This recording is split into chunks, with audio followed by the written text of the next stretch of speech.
오늘 여러분과 함께 주연절 넷째 주일 나눌 말씀은 요한복음 5장 1절부터 18절까지의 말씀입니다.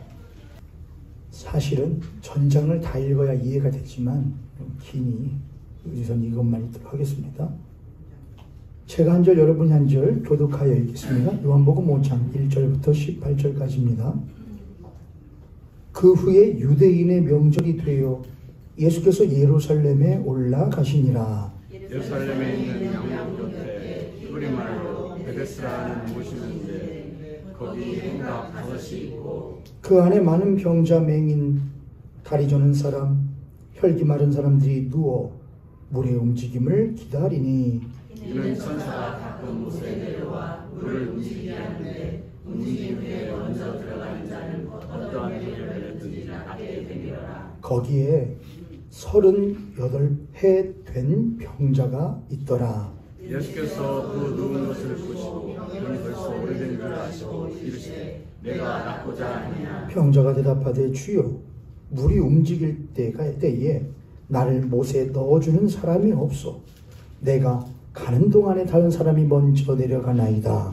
예수께서 이르시되 일어나 내 자리를 들고 걸어가라 하시니 그 사람이 곧 나아서 자리를 들고 걸어가니라. 이날은 안식일이니 유대인들이 병 나은 사람에게 이르되 안식일인데 내가 자리를 들고 가는 것이 옳지 아니하니라. 대답하되 나를 낫게 한 그가 자리를 들고 걸어가라 하더라 하니 그들이 묻되 너에게 자리를 들고 걸어가라는 사람이 누구냐 하되 고침받은 사람은 그가 누구인지 알지 못하니 이는 거기 사람이 많으므로 예수께서 이미 피하셨음이라. 그 후에 예수께서 성전에서 그 사람을 만나며 이르시되 보라 내가 나았으니 더 심한 것이 생기지 않게 다시는 죄를 범하지 말라 하시니 그 사람이 유대인들에게 가서 자기를 고친 이는 예수라 하니라. 그러므로 안식일에 이러한 일을 행하신다 하여 유대인들이 예수를 박해하게 된지라. 예수께서 그들에게 이르시되 내 아버지께서 이제까지 일하시니 나도 일한다 하시매 유대인들이 이로 말미암아 더욱 예수를 죽이고자 하니 이런 안식일을 범할 뿐만 아니라 하나님을 자기의 친아버지라 하여 자기를 하나님과 동등으로 삼으심이로라. 이는 거룩하신 하나님의 말씀입니다. 오늘 여러분과 주현 세 번째입니다. 베데스다 연못가에서의 주현. 베데스다 연못가에서 주님으로 드러나심, 나타나심이라는 제목으로 여러분과 말씀을 나누도록 하겠습니다. 우리들이 요한복음을 통해서 예수 그리스도의 주현을 지금 살펴보고 있죠. 예수 그리스도께서 주님으로 드러나셨는데 나타나셨는데 그 주현인데 저희 주현절 기간을 지내고 있으니까 오늘 주현절 몇 번째 주입니까? 주현 3이니까 세 번째 것이다. 주현절 네 번째입니다, 여러분. 첫 번째는 무슨 주일이었고요? 수세주일이었습니다. 수세주일. 그리고 수세주일 지나서부터 제가 앞으로 7번의 주간이 있는데, 주현절 주간이 있는데, 제가 요한복음에 있는 7개의 이적을 가지고 예수 그리스도가 주님으로서 어떻게 드러나셨는지를 여러분과 나누도록 하겠습니다. 했습니다. 그래서 첫 번째, 주현 둘째 주 때 첫 번째 이적으로서 뭘 말씀드렸냐면 가나의 혼인잔치에서의 주현을 말했고, 두 번째 주현으로는 불신 속에서 피어난 주현, 그래서 왕의 신하의 아들을 고친 사건으로 주현을 말했고, 이번 주에는 베데스다 연못가에서 38년 된 병자를 고치는 사건으로 여러분과 예수님이 어떻게 주님으로 드러나셨는가를 한번 살펴보고자 합니다.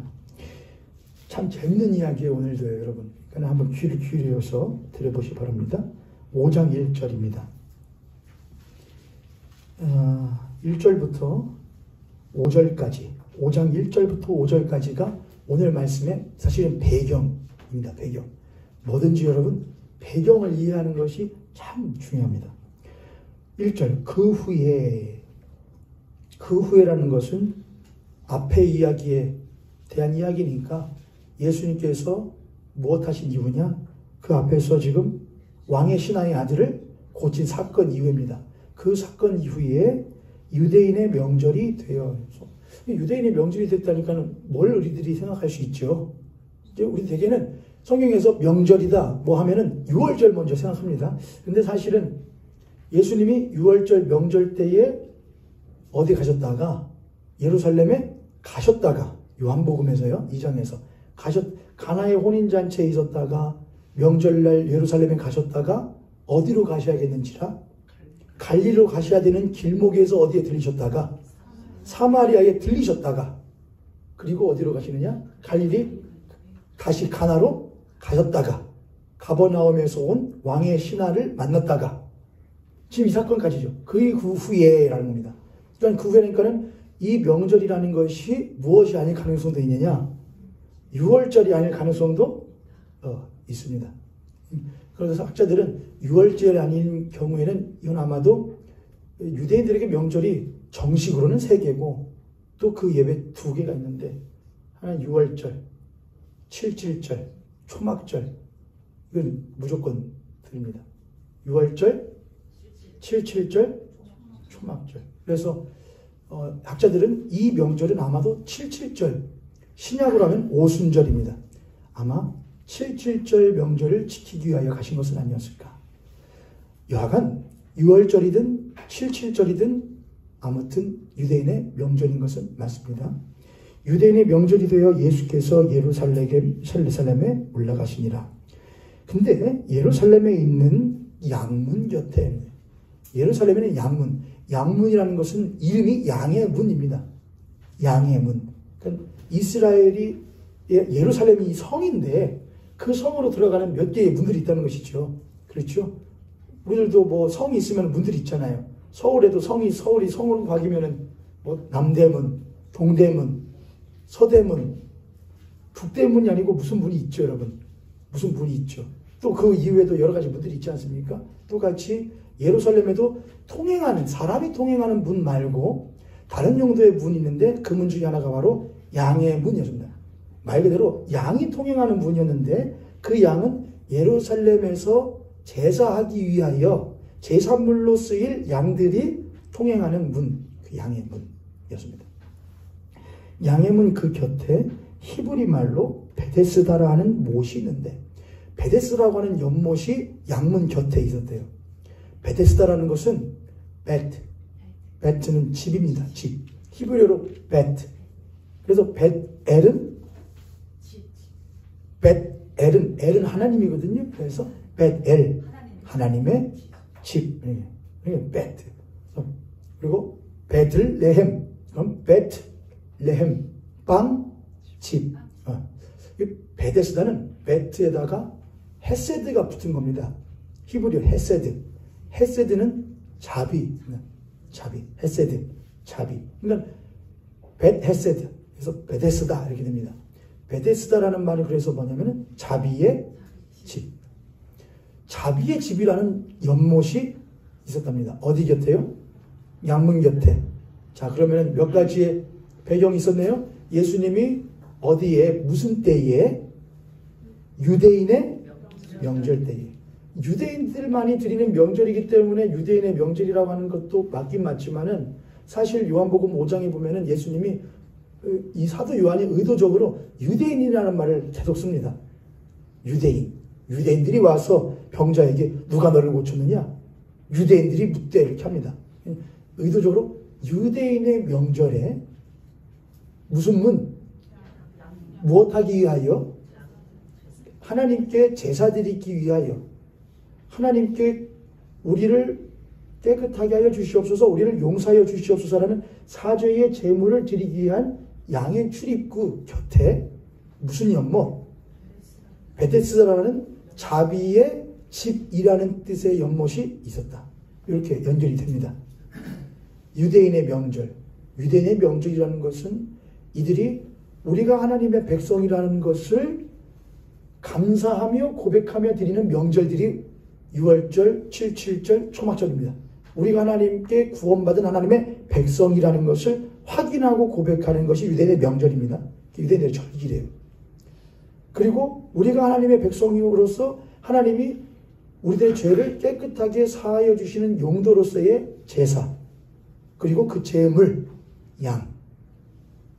하나님이 그걸 통해 우리들에게 무엇을 베풀어 주신다? 자비를 베풀어 주시는 것이거든요. 그런 의미에서의 베데스다. 이 모든 것들이 지금 딱 연결되어져 있는 겁니다. 좋죠, 여러분. 명절, 유대인의 명절, 그리고 재물이 왔다 하던 양문, 그 곁에 베데스다, 자비의 집이라는 연못, 너무나 좋은 요소들이 다 연결되어져 있지요. 자, 있는데 거기 행각 5이 있었다. 행각이라는 것은 뭐냐면은 저는 이제 성지순례를 한번 갔다 와봐서 어떻게 돼 있냐면요, 구름 같습니다. 구름. 그러니까 이렇게 움푹 파여져 있는 넓은 구름 같아요. 그 아래쪽에 연못이 있어요. 연못이 있어 위쪽에서 보면 꽤나 밑에 쪽에 있습니다. 그 주변으로 마치 여러분 그리스 신전 같은 거 보면은 기둥 있고 거기 위에 이렇게 돌로 이렇게 세모나게 지붕처럼 올려놓은 그런 것들을 말합니다. 그런 것들 5개 정도가 있다는 겁니다. 그러니까 큰 연못이 있으면은 그 주변에 행각 5개가 있으니까는 지금은 무너졌지만은 그때로 하자면 좀 꽤 그럴듯해 보이는 그런 모습이었을 것 같습니다. 행각 5이 있는데 3절, 그 안에 많은 병자가 있었답니다.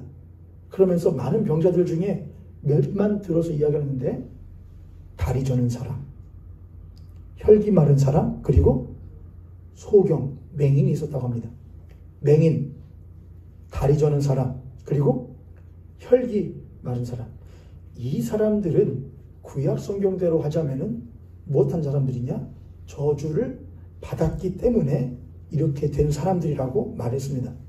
맹인, 다리 저는 사람, 혈기 마른 사람들이 거기에 뭐 돼 있었다? 누워 있어요. 어떻게 보면은 맞기도 한데 아이러니하기도 해요. 그렇죠? 유대인의 명절이니까, 유대인의 명절이면 사람들이 어마어마하게 많이 모이고 그 날은 어떻게 보면 축제의 날이기도 해요. 우리들도 지금 명절을 지냈지만은 명절 축제였죠, 여러분?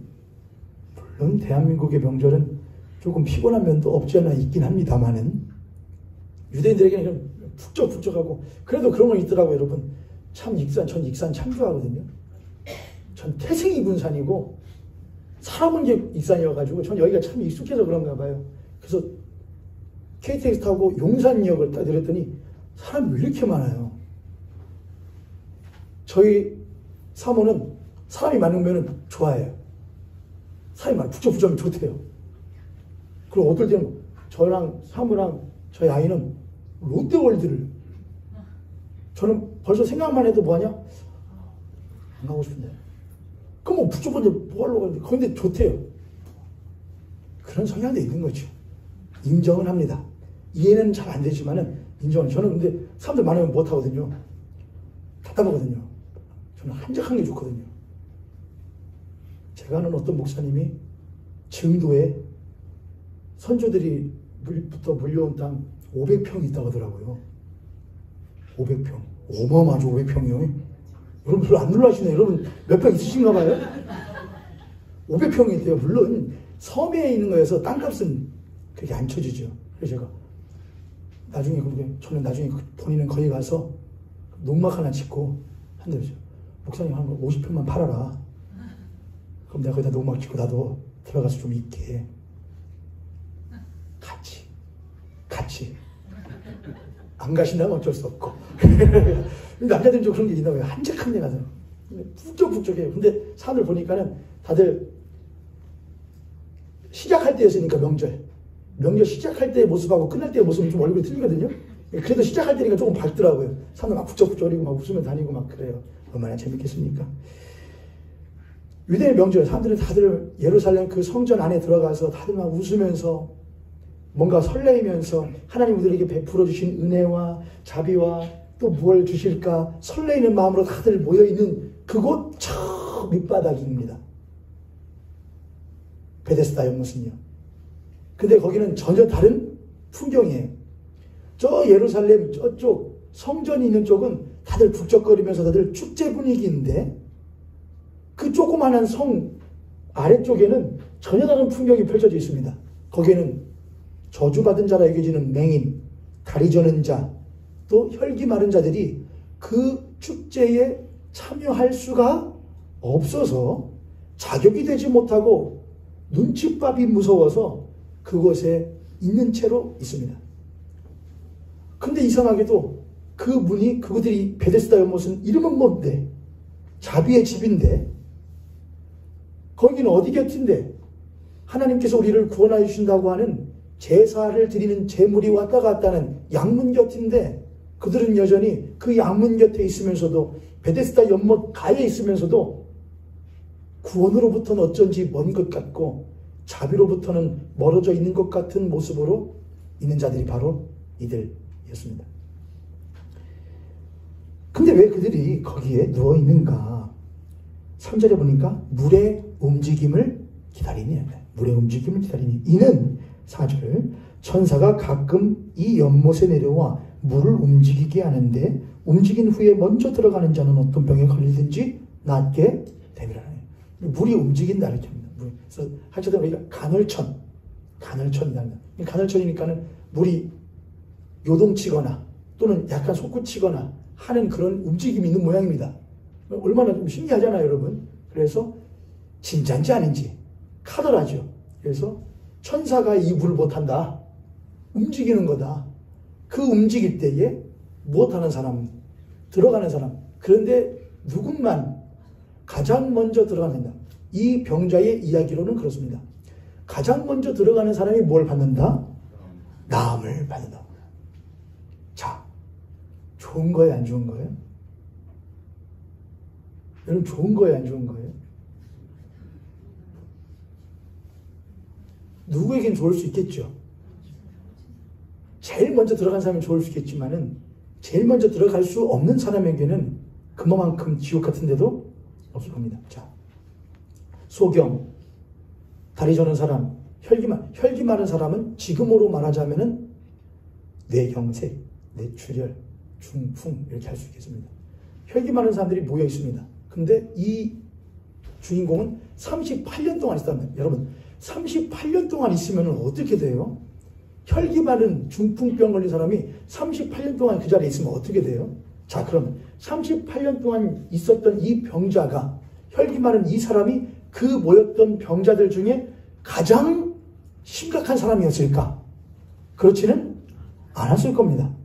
가장 심각한 사람은 아니었을 겁니다. 그럼 더한 사람들도 있었겠지요. 그런 사람들이 거기에 저마다 가장 먼저 들어가기 위해서 핑 둘러서 수많은 사람들이 모여 있는데 그 곳이 어떤 모습이었을까 한번 생각을 해보세요, 여러분. 안목 보는 사람, 다리 떨쭉거리는 사람, 혈기 많아서 몸이 불편한 사람들이 거기에 전부 다 모여가지고 있어요. 자, 그런데 누구만 나음을 얻는다고요? 가장 먼저 들어가는 한 사람, 물이 움직일 때. 그러면 여러분들이 만약 맹인이시고 다리 저는 사람이시고 혈기 많은 사람이어서 그 물의 움직임을 기다리시는 분이라고 생각을 해보세요. 여러분 자리 뜨실 수 있어요, 없어요? 왜냐? 물이 시간을 맞춰서 때에 맞춰서 움직이는 것이 아니기 때문에 언제 할지 모르기 때문에 항상 뭘 해야 되냐? 기다리고 있어야 돼요. 갑자기 뭐가 마려워요. 용변이 마려워요. 그래서 저 멀리 화장실 갔다 오는 사이에 못하면은 누가 먼저 움직이는 걸 보고 들어가면 돼요, 안 돼요? 안 돼요. 그럼 뭐를 준비해야 됩니다? 요강. 써본 적 있어? 목사님 써본 적 있는데, 요강. 증조 할아버지 할머니집에서. 요강. 그때도 뭐 요강 뭐 대충 어떻게 해가지고선 뭐 가족 중에 지인 중에 와서 뭐 안 하면 못하고. 뭐라고 뭐 그런 식으로 했겠죠. 그러면 또 찝찝해요. 더워요. 그럼 씻어야 되잖아요. 안 되겠다. 집에 가서 좀 목간 좀 하고 와야겠다. 목욕 좀 하고 와야겠다. 갔다 오는 사이에 못하면 누가 들어오면 어떻게 해요? 그러니까는 어떻게 해야 돼요? 물 좀 묻혀온 걸로 대충 닦고, 다 닦고 이렇게 하는 겁니다. 자, 그러면은 그 사람들이 모여있는 베데스다 연못가는 행각은 5개가 있어서 멋지구리한데 실제 그 밑은 못한 거냐? 처참한 겁니다. 처참한 상황이죠. 저마다 누구 한 명만이 들어갈 수 있는, 그래서 요행을 바라면서 또는 눈에 불을 켜고 열심으로 내가 저 안에 들어가 반드시 나음을 얻고자 하는 마음 가운데에 바램과 소망을 가지고 그 자리에 모여있는 처참한 인간 군상들이 바로 베데스다 연못가의 모습이었습니다. 근데 사람이 처음에는 나도 저 안에 들어가서 꼭 낫고 싶다라는 소망으로 그 자리에 왔지만 나보다 먼저 들어가는 사람 한둘 셋 열을 보고 나면 처음 마음에 그 소망이 뭘로 변하기 시작하죠? 절망으로 변하기 시작합니다. 근데 그 절망이 조금 지나면 또 뭘로 변하느냐? 분과 증오로 변하기 시작합니다. 나는 왜 여기에 있어야 되는 거야? 도대체 나는 왜 이 모양이 이 꼴이 된 거야? 도대체 내 부모는 날 왜 이 모습으로 낳은 거야? 아니, 남들은 돈 있어서 약도 쓰고 병도 잘 고친다는데 왜 나는 여기 이러고 있어야 되는 거야? 라고 하는 증오와 한이 이 안에서 막 서리죠. 그래서 그 자리에 있는 사람들의 그 눈은 전부 다 살기 어린 눈일 것이었을 거예요. 나보다 먼저 들어간 놈 없나? 누군가 옆에서 기다리던 똑같이 기다리던 한 사람이 밤사이에 뭐 떴다고 하면은 먼저 세상 떴다 그러면은 한켠에 무엇이 찾아오느냐? 다행이다. 한 명 사라졌네. 내 경쟁자 한 명 없어졌네. 이것들이 다 못해야 먼저 다 가야 내가 저기에 들어갈 수 있을 것인데 라고 하는 이 마음에 가져서는 안 되는 마음도 생기는 것이 어쩌면 인간의 모습일 겁니다. 우리는 안 그런가요, 여러분? 우리도 그렇죠.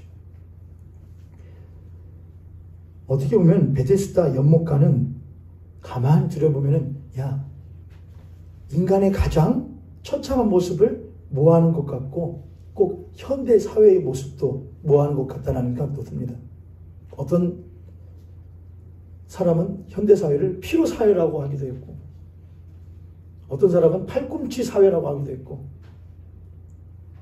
경쟁 사회라 말하기도 하고 팔꿈치 사회는 팔꿈치로 막 옆에 있는 사람 이렇게 비키라고 하면서 내가 먼저 간다 이거죠. 경쟁 사회. 이것이 요즘 사회라고 하는데 꼭 베데스다 연못가가 그럽니다.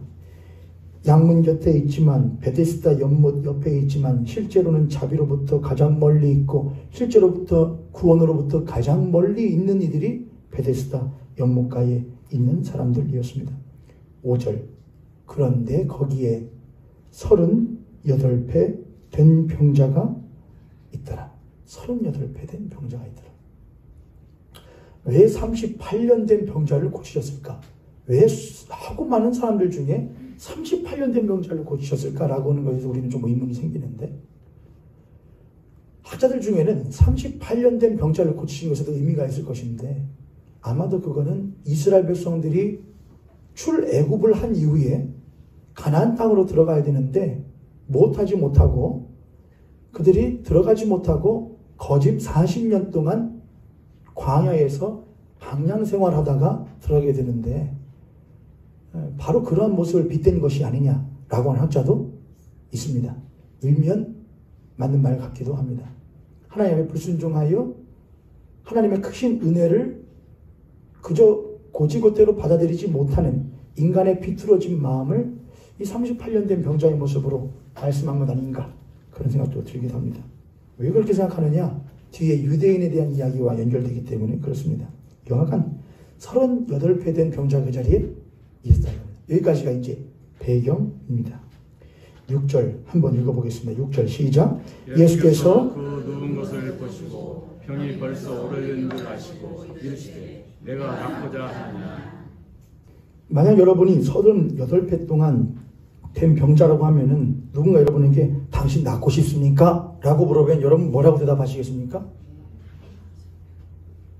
우리 오늘 우리 황성영 성도가 출산을 앞두고 교회 예배당 나와 있는데 황성영 우리 성도에게 출산이 이번 주예요? 이번 주일 거죠? 그죠? 얼른 낳고자 하느냐? 예, 얼른 낳고 싶습니다. 그러잖아요. 엄마 출산하고 이 부모, 엄마 여자들이 그렇게 얼른 낳고 싶다. 근데 또 나오면 빨리 못 하고 싶다. 도로 이거 집어넣고 싶다.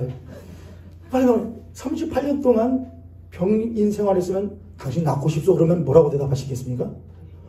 얼른요. 뭐 좋은 방법 있어요? 그게 당연하죠, 여러분. 다음 절 읽어보겠습니다. 7절 시작. 병자가 대답하되 주여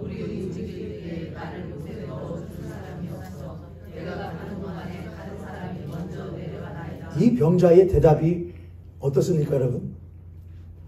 낳고자 하느냐? 물어봤을 때에 네 라고 말하지 않고 내가 낳고 싶은데 저 연못이 움직일 때에 나를 저 연못에다가 넣어주는 사람이 없어서 내가 지금 낳고 있지 못합니다 라고 말합니다. 저는 충분히 이해합니다. 그럴 것 같습니다. 뭐냐면은 38년 동안 있으면 그렇게 될 수 있습니다. 우리는 그럴 때 있거든요. 누군가에게 야 저거 저러지? 그러면은 그냥 일상적으로 일반적으로 건넨 말인데 전혀 일상적이고 일반적이지 않은 반응으로 우리들에게 말하는 사람들이 있을 때가 있습니다. 나는 그냥 평이하게 했는데 그 사람은 발악하는 사람을 만날 때가 있습니다. 왜 그래? 난 그냥 물어본 건데. 근데 그렇게 그 사람이 그런 반응을 했던 거는 그 사람이 평상적인 상태가 아니었기 때문에 그럴 수 있죠. 누군가에게는 그냥 평범한 질문이고 평범한 대응인데 누군가에게는 그것이 굉장히 불편하고 힘겨운 대응과 반응이 될 수도 있다는 것입니다. 사람이 오랫동안 절망과 증오와 한과 또한 그런 상황 가운데에 있다 보면 사람은 철인이 아니어서 마음도 쉽게 무너지고 병들며 몸도 무너지고 병들기 마련입니다. 그에게 평상적으로 당신 낳고 싶소? 라고 물어볼 때에 네 낳고 싶습니다. 내가 당신을 사랑합니다. 나도 당신을 사랑합니다. 라는 그런 평범한 반응을 얻기란 사실 쉽지가 않습니다. 당신 낳고 싶소? 하면 그냥 못하면 되는데 낳고 싶습니다 라고 말하면 되는데 이 사람이 하는 건 뭐냐? 지금 한탄을 하는 겁니다. 나도 낳고 싶지요. 근데 다들 들어가는 사람 보니까 뭐 해주는 사람이 있더이다. 옆에서 도와주는 사람이 있더이다. 근데 나는 지금 그런 사람이 없습니다라는 말합니다. 남들 다 도와주는 인맥 있고 끈 있고 좋은 부모 있고 좋은 남편 만나고 좋은 아내 만나고 자식들 전부 다 잘 돼서 저렇게 잘 하는데 나는 그런 사람 만나지 못해서 이 모양 이 꼴로 있습니다. 라고 하는 사람들도 있을 수 있습니다. 우리가 그런 이들을 보고 에휴 마음 비뚤어졌네. 마음 비비 꼬였네. 에이그 라고 쉽사리 하는 것은 옳지 않겠습니다. 왜냐하면 저를 따라서 나도 그럴 수 있다. 여러분 우리도 그럴 수 있습니다. 우리 흔히 그런 거 하거든요. 독립운동 할 때에 일제에 앞잡이 섰던 사람들을 보고서는 어떻게 사람이 그러냐고 여러분들 갖다가 촛불이 겨누면 여러분 안 하실까요? 나는 부처님이 최고예요. 분명히 하실 거예요. 난 예수님이라고 말 안 해. 난 님수예라고 그래. 님수예. 거꾸로 말해. 그런 사람 분명히 계실걸요. 난 십자가 거꾸로 메고 다니죠. 그런 사람 분명히 계실걸요. 쉬울 때는, 평범할 때는 누구나 다 뭐냐? 철학자고, 선비고, 선생입니다. 그러나 그런 상황 겪고 나면은 그렇게 되지 않을 수도 있습니다.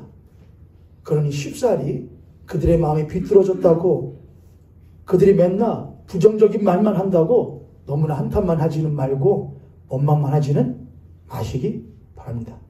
더불어서 그럼 베데스다 연못가에 있었던 이 38년 된 병자에게는 아무런 문제가 없었느냐? 물론 그에게도 문제가 있죠.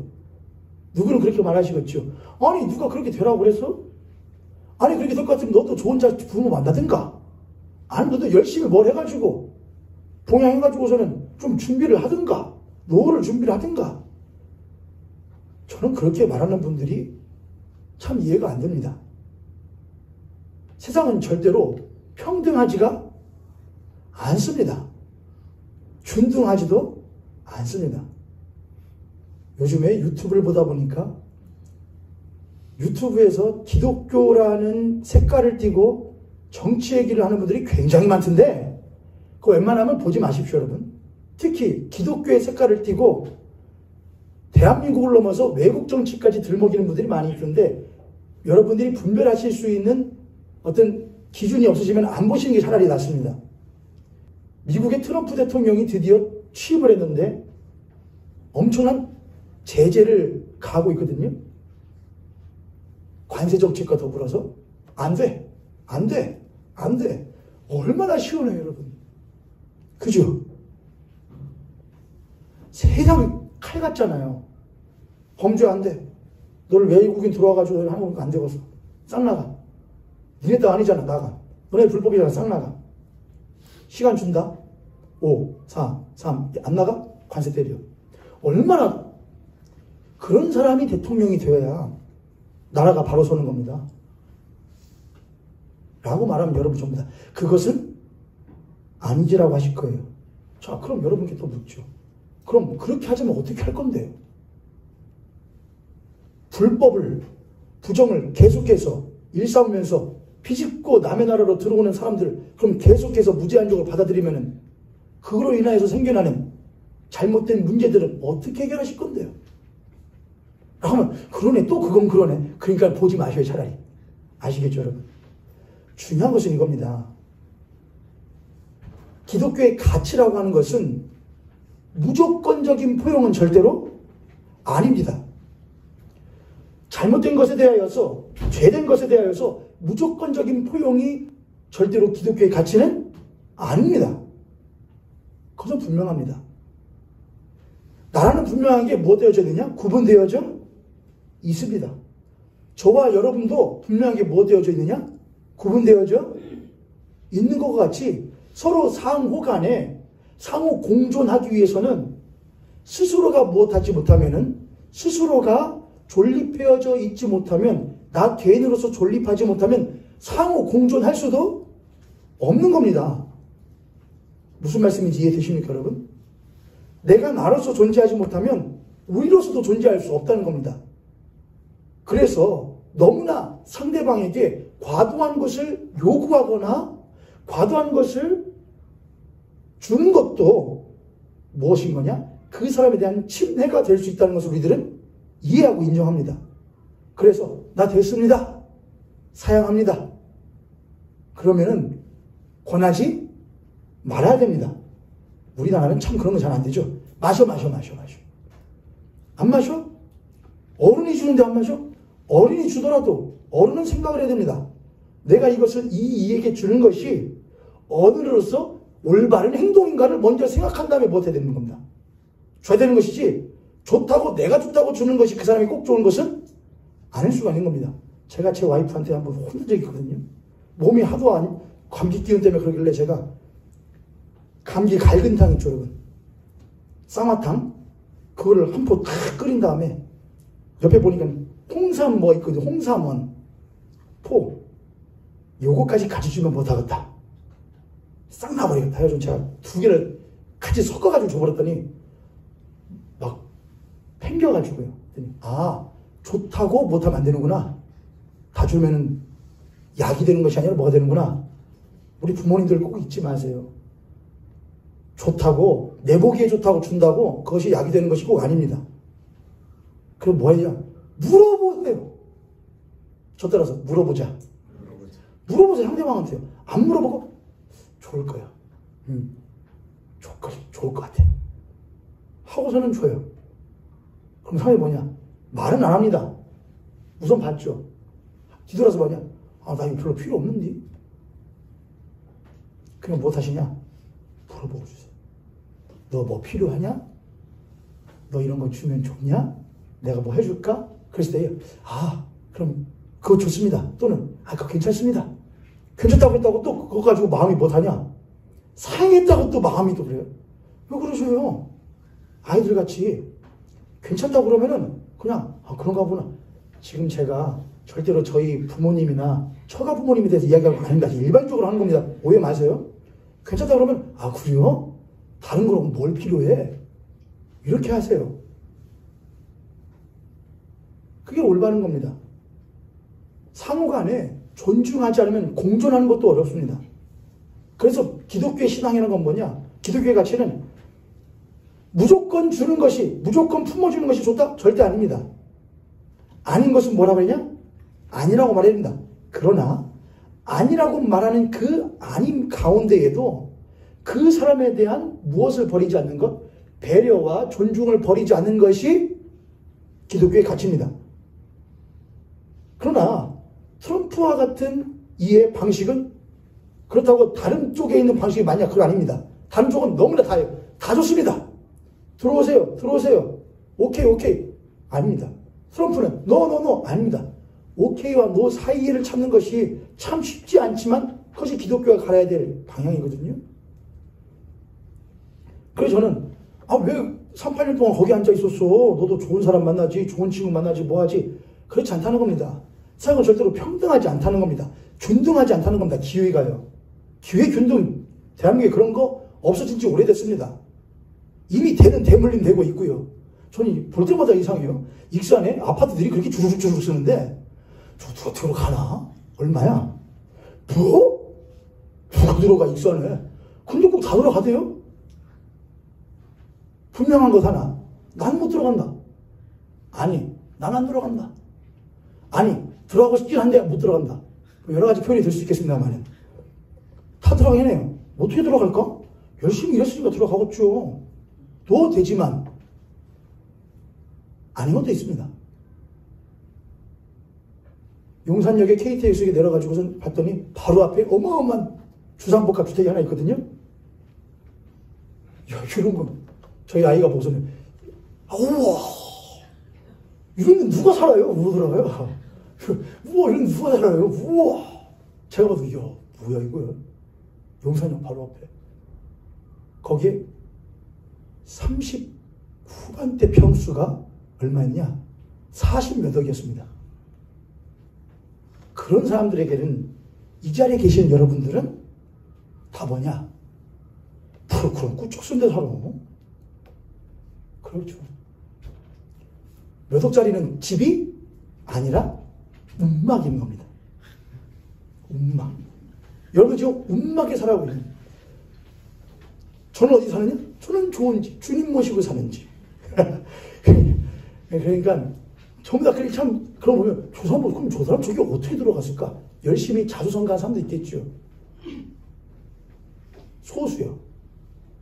그런 사람들은 늘 다른 사람들이 넌 왜 병에 걸렸어? 넌 이거 왜 병에 걸렸어? 넌 왜 그런 집에 태어났어? 넌 왜 그렇게 그것밖에 못했어? 라고 하는 것이 입에 배어 있고 그들의 삶의 가치에 항상 늘 젖어 있습니다.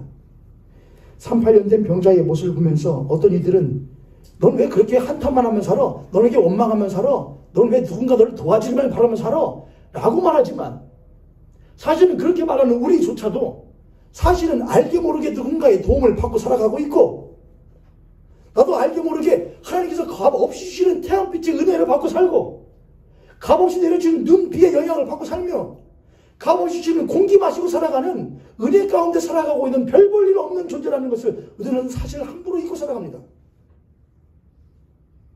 아무리 많은 돈과 아무리 많은 모든 것을 취한다고 할지라도 이 지구 없으면 어떻게 살 건데 태양빛 없으면 어떻게 살 건데 비 내리지 않으면 어떻게 살 건데 공기 없으면 어떻게 살 것인데 우리는 사실 큰 은혜 가운데에서 작은 내가 누리는 것을 모든 것이라 생각하면서 은혜가 없다 말하며 살아가는 사람들과 침배 없습니다. 우리는 비록 내 힘과 노력으로 이루어 놓은 것들이 있긴 있지만은 사실 이것보다도 우리가 아무리 노력해도 얻을 수 없는 더 큰 은혜가 있다는 것을 늘 잊지 않고 살아가는 것이 그리스도인인 것입니다. 할렐루야. 옆에 손에 앞에 손님 보시고 우리 그렇게 한번 고백하도록 하겠습니다. 당신과 나는 절대로 하나님의 은혜를 잊어서는 안 되겠습니다. 아멘. 사람이 그래서 은혜를 잊어버린 사람의 특징 중에 하나가 뭐냐? 은혜를 잃어버리면 마음이 그리고 삶이 딱딱해지고 날카로워진다는 겁니다. 그래서 그 사람들은 뭐만 믿느냐? 능력을 믿습니다. 이 능력을 뭐 하려고 거기에서 베데스다 연못 자비를 구하고 있어. 자비를 구할 시간에 돈을 벌어. 일을 내. 뭐를 내. 스펙을 쌓아. 그래 자비를 구하지 말고 자비를 취해버려. 라고 말하는 사람들이 됩니다. 그런 사람들에게 있어서 자비를 구하는 그 베데스다 연못가에 있는 수많은 병자들은 다 뭘로 보이는 것이냐? 하류 인생들이요. 인생 낙오자들로밖에 보이지 않는 것입니다. 그런데 예수님께서는 어디로 가셨느냐? 예루살렘 명절 수많은 사람들이 축제 분위기에 휩싸여서 모두를 왁작지근하며 먹고 마시고 있을 때에 우리는 하나님의 백성들이라고 구원받았다고 우리를 구원해 주다고 사랑해 주신다고 말하며 축제 분위기 가운데 있을 때에 예수님은 거기에서 내려오셔서 어디로 가시느냐? 베데스다 연못가 하류 인생들에게 버림받은 자들에게 여전히 원망하지만 자비 없이는 살아갈 수 없기에 원망하면서 자비를 구하는 그들에게 예수님은 못하여 주시느냐? 찾아가 주십니다. 자, 그럼 여러분에게 묻겠습니다. 여러분 예수님 만나셨습니까? 그럼 정말 예수님 만나셨습니까? 그럼 여러분은 어디 계실 때 예수님 만나셨습니까? 여러분 어디 계실 때 예수님 만나셨습니까? 예수님들 어디 계셨느냐? 예수님들 이런 곳에 계셨거든요. 예수님들 이런 곳에 계셨습니다. 버림받은 자들에게 원망이 가슴에 가득 찼는데 하나님의 자비 없으면 살 수가 없어서 가슴치며 살아가는 자들에게 늘 예수님을 찾아가셨습니다. 근데 도대체 여러분이 만났다고 하는 예수님은 도대체 어디에서 만나셨습니까? 그곳에서 만나실 거 맞으십니까? 만약 우리가 베데스다 연못가에서 예수를 만난 사람들과 같이 우리도 그런 자리에서 예수를 만났다면 우리는 결코 예수님의 그 큰 은혜를, 그 자비를 잊을 수가 없을 것입니다. 그래서 이 험한 세상 가운데서 살아가다 보면서 짐짓 은혜를 잃어버리고 나도 능력을, 나도 돈을, 나도 성공을 외치다 보니까는 날카로운 마음이 되어서 살아가다가도 내가 하나님의 은혜 받아서 이렇게 되었는데 내가 이렇게 말해서는 안 되지, 이렇게 살아서는 안 되지, 금방 돌아서는 사람이 될 것이 분명합니다. 그러나 만약 이런 자리가 아니라 그 높은 자리에서 예수를 만난 사람은 똑같이 예수를 믿는다고 말하면서도 무엇을 외치며 살아갈 것이냐? 예수는 우리에게 최고의 것을 주십니다. 예수님에게 능력을 주십니다. 돈을 주십니다. 성공을 주십니다. 그렇게 말하고 다닐 겁니다. 분명히 말씀드리죠. 너희들이 난리와 난리 소문을 듣겠으나 네가 누군가를 보면서 내가 예수라고 말하는 사람들 수도 없이 볼 것이나 거짓된 나를 말하면서 다니는 수많은 선지자를 만날 것이나 못 받지 말아라. 미혹받지 말아라. 예수님이 자신을 주님으로 드러내신 곳은 그 명절 예루살렘 성전 안에서가 아니었습니다. 예수님이 자신을 주님으로 드러내신 것은 베데스다 연못가 그 처참한 인간 살풍성 속에서 예수님 자신이 주님이심을 드러내 주셨던 것입니다. 그것이 바로 우리가 믿는 예수 그리스도입니다. 8절 함께 읽겠습니다. 8절 시작. 예수께서 이르시되 일어나 네 자리를 들고 걸어가라. 병든 사람을 곁에 있는다는 건 참 힘든 일 같아요. 그렇죠 여러분? 병든 사람 옆에 있는 건 몸에 병든 사람 곁에 있는다는 것도 힘든 일이고요. 마음에 병이 든 사람 곁에 있는 것도 힘든 일입니다. 오래 못 버틸 겁니다. 웬만해서는. 다른 사람이 먼저 내려가나이다. 예수님은 그 38년 된 병자의 마음 가운데 이미 절망이 가득 찼다는 것과 증오와 환이 가득 찼다는 것을 예수님은 이미 아십니다. 글렀구나. 이자는 회복의 기미가 없구나 하고 자리를 뜨실 수 있을 만큼 그 속을 뻔히 아십니다. 그러나 예수님은 그 베데스다 연못가에서 자비 없었던 베데스다 연못가에서 단 한 명만 들어갈 수 있는 그 베데스다 연못가에서 예수님은 진짜 자비를 베풀어 주십니다. 그에게 그 안에 이미 증오와 한이 가득 찼다는 것을 아심에도 불구하고 예수님은 그에게 이렇게 말씀하십니다. 일어나라. 네 자리를 들고 가라. 예수께서 이르시되 일어나 너의 자리를 들고 걸어가라. 자, 이 38년 된 병자가 예수님께 한 일은 무엇이었습니까? 도대체 이 사람이 무엇을 했길래 예수님의 이 자비를 얻을 수 있었던 겁니까? 38년 된 병자가 뭘 드렸길래, 무슨 말을 했길래, 뭘 보여주었길래 예수님은 이 사람을 고쳐주신 것입니까? 예수님께 자비를 베풀어 주신 겁니까? 정답, 아무것도 없었다. 아무것도 하지 않았습니다. 오히려 원망했습니다. 오히려 다른 말을 했습니다. 그러나 예수님은 그에게 자비를 베풀어 주셨습니다. 그것이 하나님의 은혜였습니다. 너는 한 것이 전혀 없다. 너는 여전히 그 안에 원망과 증오와 세상에 대한 한으로 가득 차 있었다. 넌 나에 대하여 바른 대답을 하지도 못하였다. 그러나 나는 너에 대하여 나의 자비를 거두지 않노라. 그것이 나의 은혜다라는 것이 예수 그리스도의 대답이었습니다. 이 자리에 앉아있는 우리들은 어떻게 이 자리에 앉아있을 수 있는 겁니까? 베데스다 연못가에 있었던 수많은 사람들처럼 냄새나는 옷을 입고 있지 않기 때문에 이 자리에 앉아있을 수 있는 겁니까? 그런 사람이 이 자리에 못 들어오는 겁니까?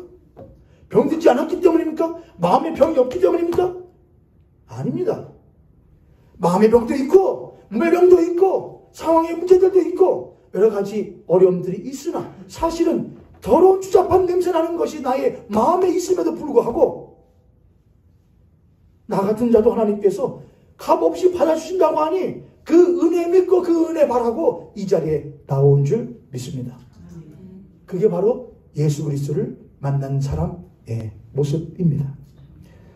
9절 그 사람이 곧 나아서 자리를 들고 무엇하더라? 걸어하니라. 참 그래서 예수님이 만난 사람들의 모습을 보면 참 그렇죠. 두 번째 이적을 나타내실 때에도 너의 아들이 나았으니 가라. 갑니다. 너의 자리를 들고 무엇해라? 걸어가라. 갑니다. 예수 믿는 사람은 주혈을 경험한 사람은 그래서 뭐냐? 일어나는 사람입니다. 다시 살아나는 사람입니다. 예수님을 만나는 오늘 이 안식일은 이 주일은 그래서 부활을 경험하는 시간입니다. 나의 삶 가운데에 나도 모르는 사이에 거짓에 사탄의 거짓말에 야 그렇게 사는 것도 사는 거냐? 아니 제가 명절날 여러 개를 보고 왔더니 또 확실히 서울은 서울이다. 서울은 서울이다. 차들도 웬만하면은 중형차 이상만 다녀요. 웬만하면. 제가 하임이한테 그랬거든요. 하임아, 근데 그렇진 않아. 우와. 근데 하임아, 이 큰 길 있지? 큰 길 옆에 애들만 그렇고, 큰 길 저 안쪽으로는, 작은 곳으로는 힘들게 하는 거 많아. 그래서 하임아, 서울은 껍데기만 좋아. 속은 많이 아파. 너는 어디 살래? 그래서 얘는 태생이 익산이 맞아요. 아빠 저는 익산이 좋아요. 그래, 너는 익산 촌 사람이 맞다. 익산 촌이죠. 그러잖아요. 제가 대학교 처음 들어갔을 때 어디서 왔냐 했더니 전라북도 익산에서 왔습니다. 다들 익산 어디야? 너 익산 어디야? 그러고 있더라고요. 그래서 저기 일이 폭발사고 어떻게 그거 하는 사람들이 있더라고요. 그럼 익산은 뭐 뗄 수가 없죠. 될 수 없죠. 그래서 제 옆에 누구 있었거든요. 지금 저기 부천에서 사역하는 제 동기 목사인데 그 다음 주에 또 올라가지고 저는 논산에서 샀습니다. 했더니 제가 알죠 속으로 논산은 진짜 지구이네. 논안 있는 산이잖아요. 논산 똑같다. 서울은 서울이다. 그러니까 사탄은 항상 거짓말하거든요. 우리들에게. 저를 보면서 이런 마음을 저한테 주더라고요. 야, 노원준, 네가 너 못난 놈 아니잖아. 네가 뭐가 부족하냐? 물론 좀 부모님이 돈은 없다만. 그래, 물론 네가 머리 수준 조금 부족하다만. 네가 뭐가 부족하냐? 너도 좀 해가지고서는 만약에 좀 악착같이 했으면은 너가 그래도 차는 지금 차는 아닐걸? 집은 그 집은 아닐걸? 너가 저 정도까지는 못 올라가도 꽤나 올라갈 수 있었을걸? 네가 지금 살고 있는 그 여자가 저는 그랬어도 분명히 저 여자를 만났을 겁니다. 여러분 그렇게 돼요. 돈이란 그렇게 무서워요. 끊임없이 우리를 하여금 위를 바라보도 만들어요. 근데 문제는 뭔지 아셔요? 사단은 위를 바라보게 만드는데 그 더 위를 못 보게 만들어요. 항상 위만 보여줘요. 그 더 위에 누가 있는 건 절대로 못 보게 하느냐? 하나님의 신경을 못 보게 해요. 그래서 하와가 유혹을 받을 때에 선악과를 못 본즉 올려다 봤을 거 아닙니까? 그 열매를 본즉 근데 뱀이 누구를 못 보게 만들어요? 그 역시 하나님 못 보게 만들고 그 열매까지만 보게 만들어요. 그래서 그거 먹고 아담 하와는 못하냐? 죽습니다. 네가 그걸 먹으면 정령 못하리라. 주리라. 그래서 예수 믿는 사람들은 야 저거 먹으면 참 편하고 좋다는 걸 압니다. 저쪽 타면 편하겠지, 저 집 살면 편안하겠지, 행복하겠지, 만족스럽겠지. 그러나 예수 믿는 사람은 하나를 더 합니다. 그러나 그것 먹어도 우리는 못하지. 예수 없으면 죽은 것이지. 예수 믿으면 비록 편안하지 못해도, 편리하지 못해도, 불편해도 살았지. 그게 예수 믿는 사람입니다. 9절 마무리됩니다. 이날은 안식일이니. 여기에서부터 오늘 말씀이 반전을 해요. 이날은 무슨 날이라고요? 안식일이래요. 그러니까 6월절 명절 때에 지금 명절을 지키려고 사람들이 왔는데 마침 안식일이 겹쳐 있는 겁니다. 근데 안식일에는 뭐 하면 안 되느냐? 일을 하면 안 돼요. 심지어 무엇해서도 안 되느냐? 병든 사람을 고치는 의술도 행해서도 안 됩니다. 그래서 이스라엘 사람 정통 유대인들은 사고 나서 심장이 숨이 꼴딱꼴딱 넘어가는 사람이 있다. 근데 무슨 날에 왔다. 그러면 그 사람을 아주 숨만 붙어있을 정도로 많은 겁니다. 실제 고치는 건 언제부터? 제가 땡 안식일 지난 다음부터 고칩니다. 그러니까 왜 그렇게 하죠? 대단한 사람들이죠. 여러분 우리가 이해가 안 되잖아요. 여러분 근데 유대인들 함부로 비웃지 마세요. 유대인들은 이런 적도 있습니다. 자신들의 성전을 지킨다고 로마 군인들하고 싸워요. 평일 동안에는 막 서로 치고받고 싸워요. 근데 뭐가 딱 되는데 안식일 때는 오늘은 안 싸워? 찔러? 푹 죽고 다음선 푹 죽습니다. 그냥. 왜요? 주님이 뭐라고 했다 이거예요. 하나님이 안식일을 기억하게 거룩하게 지키라 했다 이거예요. 그러니까 그런 사람들의 입장에서 볼 때 이 자리에 있는 여러분들은 전부 다 뭔 거예요? 천하에 구원받지 못할 사람들인 거예요. 옛날에 어른들 어떻게 했습니까 여러분? 주일날 뭐를요? 주일날 일을요? 주일날 전방 가서, 전방이라고 했죠 어른들이요? 주일날 전방 가서 깎아를 사 먹어? 그래서 전날 다 못했죠. 토요일날 사다 놓고 주일날은 참 그랬죠. 본받을만 하긴 합니다. 그러나 예수님은 그걸 깨부수십니다. 안식일날 당당하게 일어나 못해라. 거라고 하십니다. 10절 유대인들이 병 나은 사람에게 그러면서 유대인이라고 사도 요한이 일부러 말합니다. 그러니까 사실 오늘 베데스다 연못가에서 주현을 경험한 사람은 38년 된 병자였는데 이 병자는 고침받았는데 사실 더 큰 병자가 있었던 겁니다. 걔 누구냐? 유대인이었던 겁니다. 근데 그 유대인들은 그 주현을 경험하지를 못했던 겁니다. 그래서 오늘 우리들에게 도전받는 것은 당신은 38년 된 병자의 입장으로 들어가서 예수 그리스도의 주현을 경험할 것이냐 아니면 떵떵거리며 유대인의 입장에 서 있다가 주님을 만나지 못할 것이냐. 지금 이 도전을 우리들은 받게 되는 겁니다. 안식일날 유대인들이 물어봅니다. 병난 사람에게 이르되 안식인데 네가 자리를 들고 일어나 걸어가는 것이 못하지 못하다. 옳지 않다. 율법에 어긋난다. 이렇게 말합니다. 대답하되 나를 낫게 한 그가 자리를 들고 못하라고 하던데 거라고 하더이다. 22절 그들이 묻되 너에게 자리를 들고 뭐? 그럼 너한테 자리를 들고 걸어가는지 그 사람은 누구냐? 물어봅니다. 13절 고침받은 사람은 그가 누구인지 알지 못하니 이는 거기 많은 사람이 많으므로 예수께서 이미 피하셨습니다. 14절 그 후에 예수께서 성전에서 그 사람 만나 이르시되 보라 네가 나았으니 더 심한 것이 생기지 않게 다시는 죄를 범하지 말라. 15절 그 사람이 유대인들이 가서 자기를 고친 이는 누구시다? 예수라. 그러니까 더 큰 병든 걸린 사람이 누구냐? 유대인들. 이 유대인들은 6월절 명절날 자신들이 구원받았고 선택받았음에 도취되어 명절날 똥덩어리며 잔치집에서 잔치를 벌이지만 정작 그 구원에 들어가지 못하는 포함되지 못하는 양문겹 베데스다 연못가에 있는 수많은 자기의 형제와 자매들을 못하지 못하는 자들이었냐? 돌아보지 않은 자들이었습니다. 그러나 그들은 자부했습니다. 우리는 철저하게 무엇을 지키기 때문에 율법을 지키기 때문에 하나님 우리를 못하게 주신다고 구원하게 주신다고 자부했습니다. 그러나 하나님은 분명하게 자신하셨습니다. 너희들은 못 받지 못한다. 구원받지 못한다. 해치란 무덤들아 너희들은 구원받지 못한다. 나는 그곳에 가지 않는다. 그들은 사람보다 법을 더 중요하게 여겼고 그들은 사람의 생명과 존귀한 삶보다도 그들의 아집과 고집과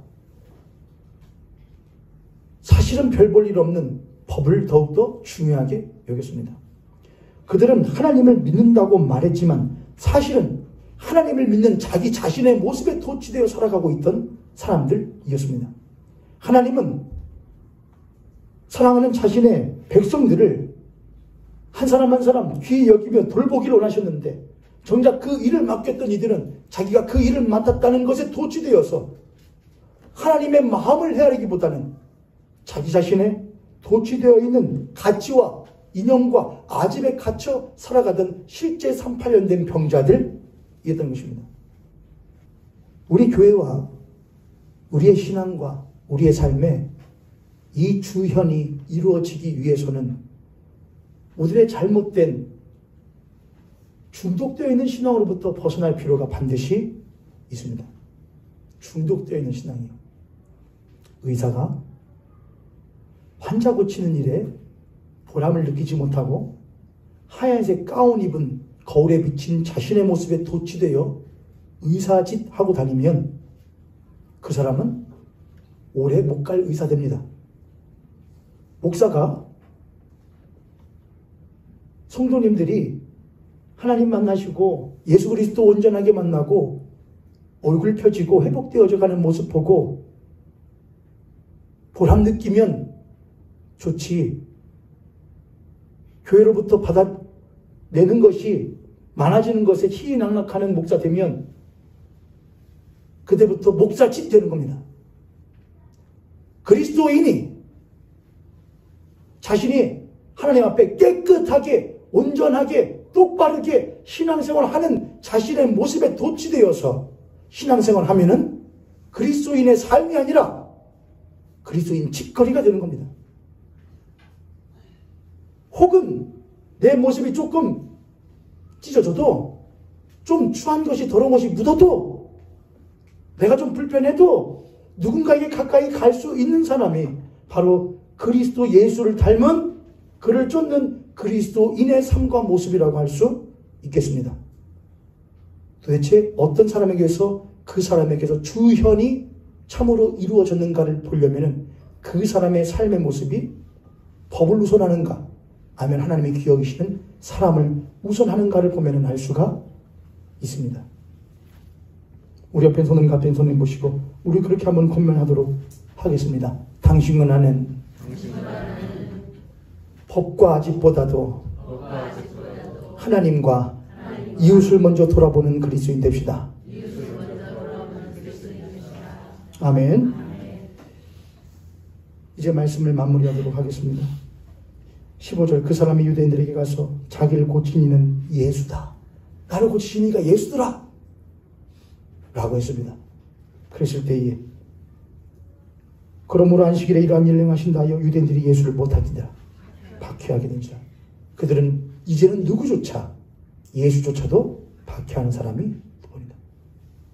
자신의 자존심과 자신의 쌓아놓은 공든 답을 무너뜨리는 것이 심지어 누구라고 할지라도 하나님이라고 하실지라도 그는 용납할 수 없는 자가 되고만은 이제는 병자를 넘어서서 신앙의 괴물이 되어버리고 하는 것입니다.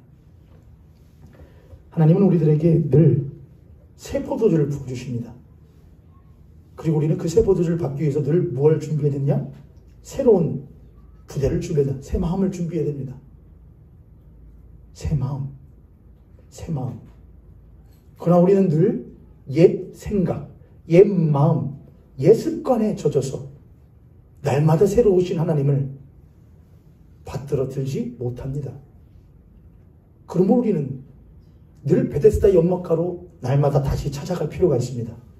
내가 예수를 만났던 처참했었던 모습으로, 그리고 나를 그 모습에서도 받아주셨던, 그리고 나를 새롭게 일으켜 세워주셨던 예수 그리스도를 다시금 똑바로 쳐다보고, 주님, 내가 옛날 무엇 시절 생각하지 못하고 올챙 시절 생각하지 못하고 당신 앞에 진직 그리스도인인 척 하던 것을 못하여 주시옵소서. 용서하여 주시옵소서. 진직 하나님의 종인 척 하던 것을 용서하여 주시옵소서. 나를 불쌍히 여겨 주시고 밑바닥에 있는 나에게 당신의 모습을 나타내 주시옵소서. 구할 수 있는 저 여러분의 복된 주연절 넷째 주일 되기를 주님의 이름으로 축복합니다.